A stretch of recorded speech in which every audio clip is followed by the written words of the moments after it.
All right, the unexpected part 2 of this video, because I ran out of memory on my tablet. I'll work out these kinks as we move forward. I'm not, you know, as skilled as I need to be on these tech issues, all right? So, the point, all right? When I was prepping my final run on the book I'm writing and as I say, the piece I'm writing now that I'm about to publish largely concerns all of this issue with L. Ron. This isn't all that I'm doing, mind you. I mean, the whole book is 1,500 pages and it concerns everything. But the most important pressing matter is L. Ron Scientology and how we're going to solve it. So, as I was prepping that, you and I already had the meet set up, Jamie, and I was, getting ready for meeting you in person, getting my game on.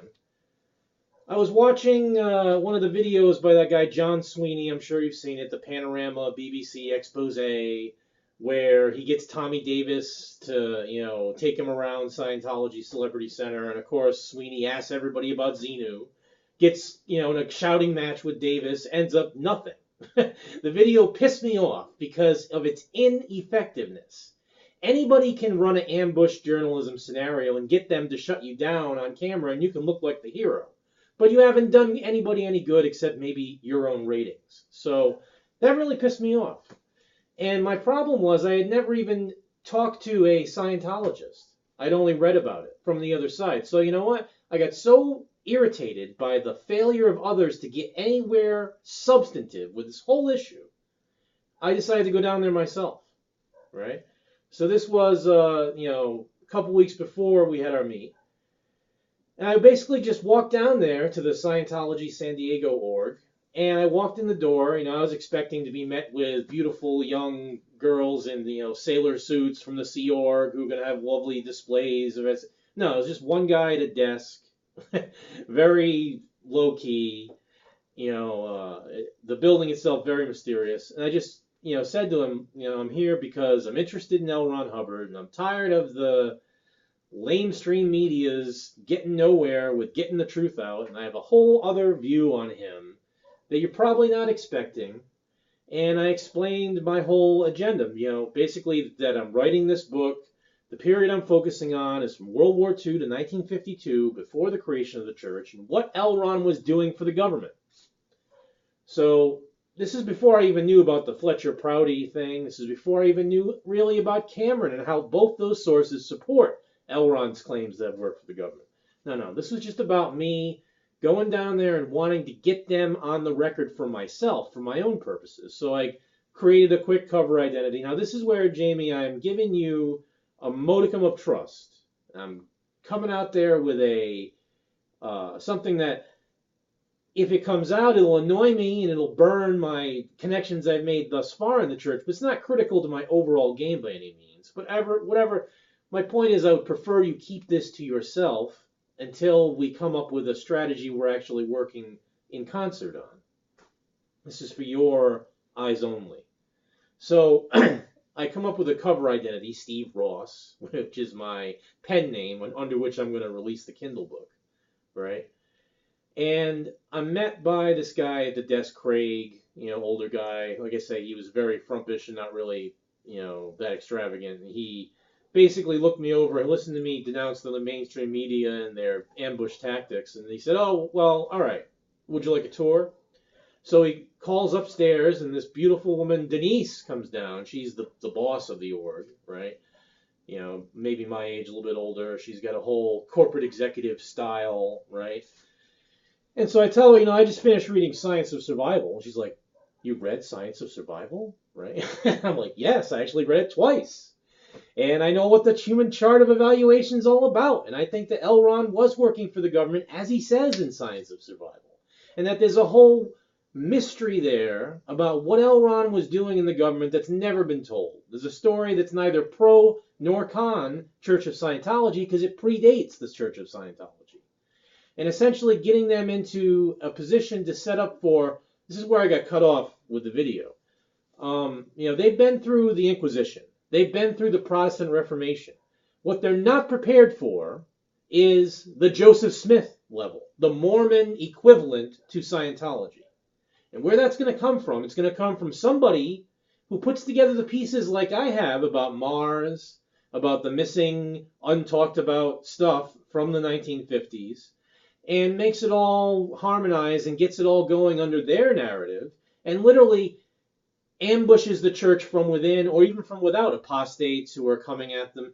They're not prepared for it at all. And I quickly determined that based on my one encounter quickly with this woman, Denise, where I said, what about science of survival? What about the chart? What about the possibility that L. Ron's actually connected to the vast matrix level of reality that we've been seeing in the media lately? What if what if this, what if that? No answer. She had no clue whatsoever.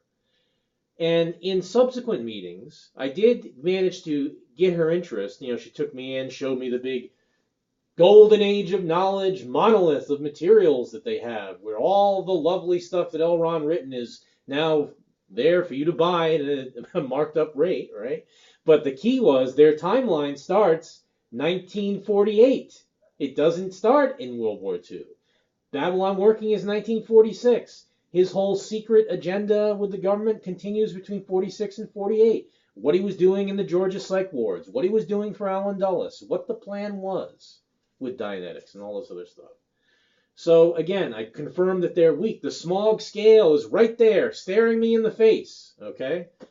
I asked her about Mars. Well, what about in History of Man, where L. Ron talks about Mars? No answer. She really had no idea. Well, I don't know. Well, it could mean this, could mean that, and would you like to look at this? Kind of quickly getting me off the subject. So, what it came down to was I managed to kind of smooth my way into their whole world under the premise, and I quickly revealed this in my subsequent meeting. I'm a Freemason. I'm coming at them, as far as they know, Freemasonry is approaching Scientology in this post-apocalyptic age. And you know what? That's kind of what's happening. Because, as I say, Warren and I represent Freemasonry's best and brightest right now, today, who are on the scene doing something about it, right? So, on a third dynamic level, Hubbard talked about the dynamics where, the third dynamic is a group, and then, the whole idea of the planetaries next, etc. For them to actually have made it through the apocalypse, what they are seeing me coming at them as, Freemasonry is saying to Scientology, okay, you've made it, you can play with the big boys now. But if you want to survive and if you want to go to the next level as an organization, this low-level Mickey Mouse KGB bullshit has to go. These whole fascist tactics and the way you've been infiltrated and the way you've been crippled is not going to wash, and it's not going to make it. And as you yourself said, Jamie, their whole stuff, if you've got the secret to human potential, why isn't everybody in the loop? Why don't you just give it away? Why don't you just do something for the planet instead of charging people thousands of dollars to then crack their soul in slow motion, right? So, basically, as far as they know, Freemasonry is coming at them through the person of me, and you know what? It is, because this code, etc., all of that is constantly looking in the collective unconscious way to become resolved. New flooring, as I said, Tetris, right? Elements of code are floating in the screen and they can't go away until they've been balanced and there's been a clearing and things have fit together. Well, Scientology and L. Ron Hubbard is the biggest piece in the monolith of concerns that no one knows how to clear. No one knows how to put it together, and that's because no one wants to talk about Mars. You talk about Mars, things are going to change. The whole game is going to start to change, right? So I'm coming at them and I quickly, sweet talk my way. I impressed Denise so much with my acumen about what I know about L. Ron. Again, I've done more homework on L. Ron than anybody in that building, guaranteed, right? So the way it then proceeds is, and this is where I began to get the strategy and see the Smaug strategy. And so by getting in there, by basically giving them the impression that Freemasonry's outreaching to Scientology, they went into Smaug bragging mode. Where, oh, well, maybe you want to come and look at this, and maybe you want to see that. She's giving me a video, giving me stuff. Normally you have to buy this shit. She's giving it to me to keep my interest, to get me to come back for more, because she's so fascinated by what Freemasonry could want from Scientology. So they don't know what I want is for them to talk about Mars, but they're going to learn right quick. So the way it all unfolds is I begin to see very quickly that the people in Scientology, they're good people. As far as like the people I dealt with, they've all been excellent, and I don't want them to end up in a chicken wire cage in the Fort Harrison Hotel basement because they let me in the door, right? So, if they get RPF'd over the fact that they let me in, I'll feel bad about that for about 10 minutes, okay? So the point is, they quickly let me into their level of stuff that I'm not supposed to see as just a guy who's only talked to them a few times. And, they're letting me in. They're leaving me alone in their library for hours at a time, right? Getting their lovely, happy stuff. Now, this is when I began to see when I see stuff like this, okay? This is the advanced org of LA's fold out, come and be wonderful and have a happy time saving the planet. This lovely, beautiful woman who's going through the door of light into deep space, right? And I begin to see, all this lovely, happy shit. I begin to see that they are in they have a problem situation because they're claiming that L. Ron's technology is going to launch people into deep space, right? That's their claim. So I started to think, well, instead of coming at them with a nonsense attack based on stuff they can't answer, right? Get them to talk about the context of the deep space stuff, which again goes right to the Mars question. And as I said, in my text, you're going to see exactly how it goes there. And you'll know precisely what questions to ask if you want to go down this road. So they don't even know what they have. They blunderbuss the world in the golden age of knowledge and get the faithful to look at all this new reissuing of all L. Ron shit as a way of distracting them. So they don't think about what you might be saying, right? So if you start talking about Mars, they get panicked right quick because they're assuming, oh, what was in the Junior memoir that DeWolf now is coming at us with? What did Junior know about Mars? What did L. Ron tell Junior in 1954 that we don't know, right? That kind of thing. So you get big trump cards to play. And if you waste them on Xenu, then you wasted your opportunity. And I think you've sensed this, and I've seen this in a lot of your approach, which is why you've gone to the Black Magic Secrets. And you want to get, and again, you want to know anything about black magic, I'm your man. I'll give you the specific addressing your questions videos as we move forward. Point is, in my penetration of them, right, which has been very covert and smooth. I'm really good at what I do. They have not really even suspected why they're weak or what their problem is. I've just been kind of probing them on certain things. So they get me in to check out this meeting, which again, supposed to be for OTs only. So you're supposed to have paid thousands of dollars to go to this meeting, even be in the room, right? Of course, they just can't resist because they want to try to show off their shit to me, right? So I'm in there, and it's a meeting of all these, everybody but me in the room is an OT who's been completely Ron-droided up in terms of the whole, and the whole thing was very disturbing in terms of, they're running the meeting, and everybody almost on a group dynamic telepathic cue knows when to stand up, turn to the poster of Elron and say, "Thank you, LRH, hip hip hooray," right? Over and over again in kind of an orchestrated cult way. Very disturbing, right?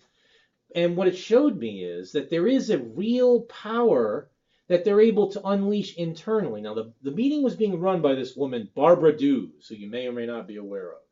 She's one of their top psychops in terms of the telepathic police who make sure people inside the body of Scientology are on message, moving up stat, making the correct amount of pre-clears, come up the bridge, and whatever, right?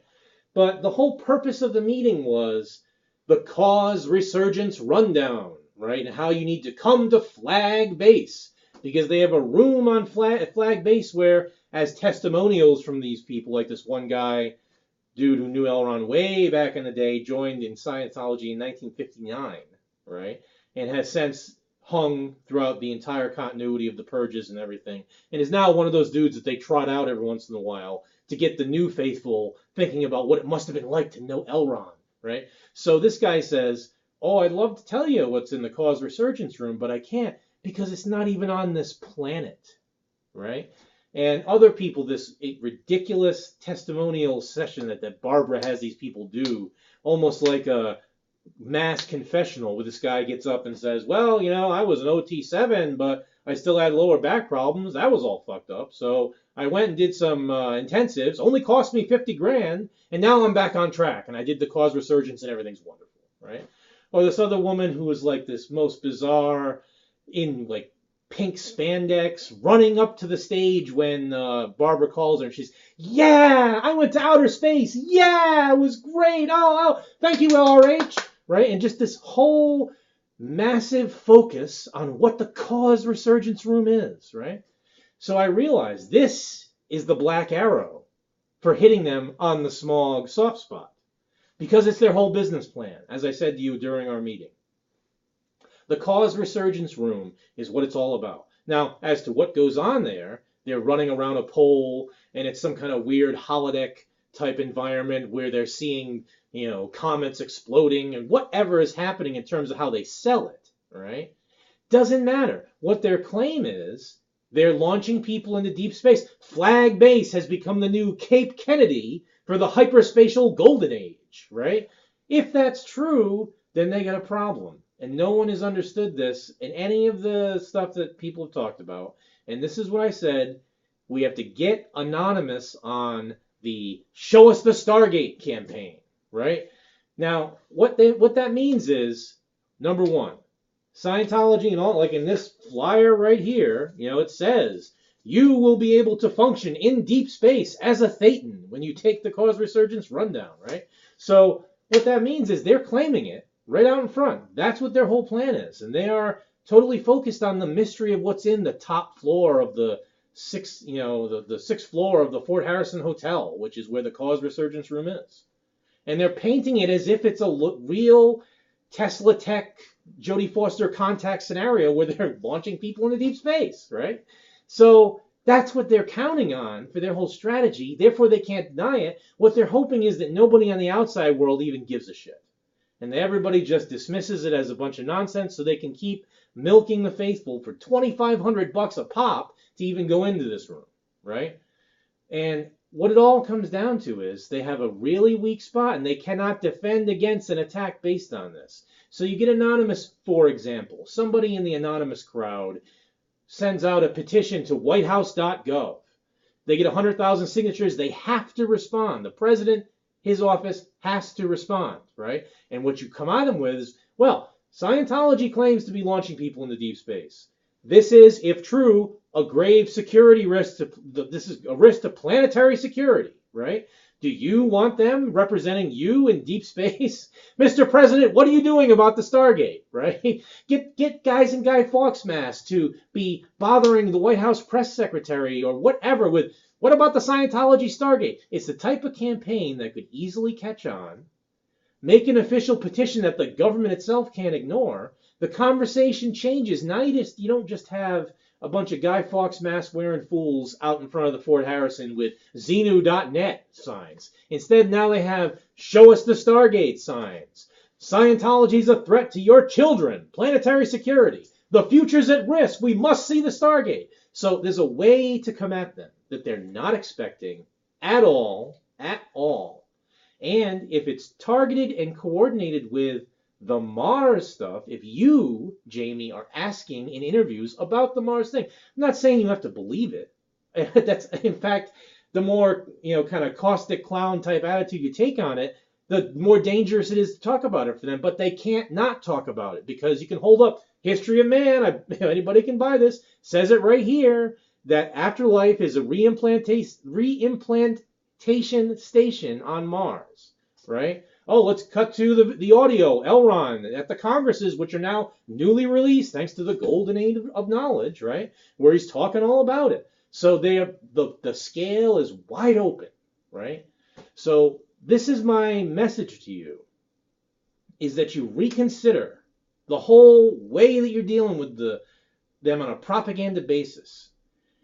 Focus on the Mars thing, get them to talk about it, and they can't avoid it in the way they can the Xenu thing, and they have to respond, and they have to come up with some kind of strategy that's going to make them rethink it. Now, the guys in charge, Miscavige and his clones, have no idea, and I guarantee they themselves haven't even read, the particulars where Elron's talking about all this, or if they did, they went right through it, they sec-checked themselves to see that they remembered it, but no comprehension whatsoever, right? And it happens to be the hot, hot, hot segment of the whole code of L. Ron. What he claimed about Mars, what it could mean, what the UFO question is, why the government sent him in there. There's a whole bunch of questions that need to be asked, right? And get the conversation focused on that. And you see, the real narrative is, in my opinion, on some twisted perspective, L. Ron Hubbard's actually the hero in that he saved us from the CIA's fake UFO eschaton, right? The CIA was going to take over the planet by faking a UFO landing on the White House lawn, period. Okay? My text will prove that beyond a shadow of a doubt. That's what their plan was, okay? So if that was the case, why aren't they talking about it? Because they don't know how to talk about it, because people have just snarkily dismissed them and come at them in the entire wrong way, because it's not sexy to talk about that type of thing, because it doesn't have the same kind of South Park snarkiness that now people like. But that, you know what? That's old. That card has been played. We need to actually move the ball forward, because our goal is to get them to actually sit down at the table on the level, talk about these things, end the tyranny, change the whole narrative, reveal the secrets so we can all move on. And it'll be a lovely day for everybody. Everybody can win. But only if we work together, even though we're working separately. And so my strategy to them is to get them to rethink the Joseph Smith factor. Because right now, I could do a Joseph Smith on them. With everything I know, with everything I've discovered, and my knowledge of the fact that nobody within the church has a clue about any of this, could easily hijack their whole fucking game and create a crisis within. But I'm not going to do that, because I have no desire to create a sub-religion of my own. I would have done that 20 years ago had that been my desire. No. What I want to do is change the narrative. My gift to them is I'm inoculating you against that potentiality, but in order to get the shot that's going to allow you to actually talk about it, you have to start talking about it. You have to be willing. Now, they're not willing, and they don't even know why they're unwilling, and that's why we need to get them thinking about it. So, as I said, my book comes out soon. Meanwhile, if they were to have to start on getting back up on their heels about the Mars question because of what you're up to, play the card of what Junior might have known, get them changing their narrative and their response, then at the same time we hit them with the show us the Stargate anonymous hordes who can have a lovely happy time, because that sells on its own just as a novelty news cycle, right? Oh, Anonymous claims that Scientology is launching people into deep space and it's a threat to planetary security. Well, go to the Scientology text, and you know what? That is what they're claiming. Film at 11. All right, so there's a way to look at it all. No one's considered. So what I want you to think about in all these, considerations is that my objective is to get them to talk and to put on the table all of the secrets of what L. Ron did to the Arch in 1951. We have to get them to play in a cooperative way, otherwise the total secrets will never be known. So we have to force the issue. We do that by making them talk about Mars, getting them defensive about the Stargate. What are they going to say? It's going to create a crisis that then can be solved by a whole new day. So that purpose is easily achievable. And there's no reason we can't do it. The question is, do you want to? So I want you to really think about that. Do you actually want to sit down at the table with the new representative of Scientology that we've kind of forced into existence because David Miscavige can't talk about Mars, right? If you look at the Ted Koppel interview that he did back in the day, when Koppel actually asked him about this, the only person to ever ask about it, didn't ask about Mars, he asked about the Van Allen belts, because they had the audio of L. Ron saying, I went through the Van Allen belts into the outer solar system, where he then ends up on Mars, by the way. But Koppel asked him about that, and Miscavige's response was, I don't even know that recording. Come on, dude. You're the head of the church. You don't even know that this recording existed? Come on, right? So get them to stutter step their way to a better day is the point of the whole Mars campaign. Get them to actually know what they actually have in the Smaug chamber. And you know what? They don't know what to do with it, but I do. And together, we could possibly achieve much more than you ever dreamed as far as changing the whole game. So I want you to consider that. More videos will be coming upon request, and as I say, the next one I'm going to go into the mind of L. Ron Hubbard like you've never imagined. And it's all good. All right.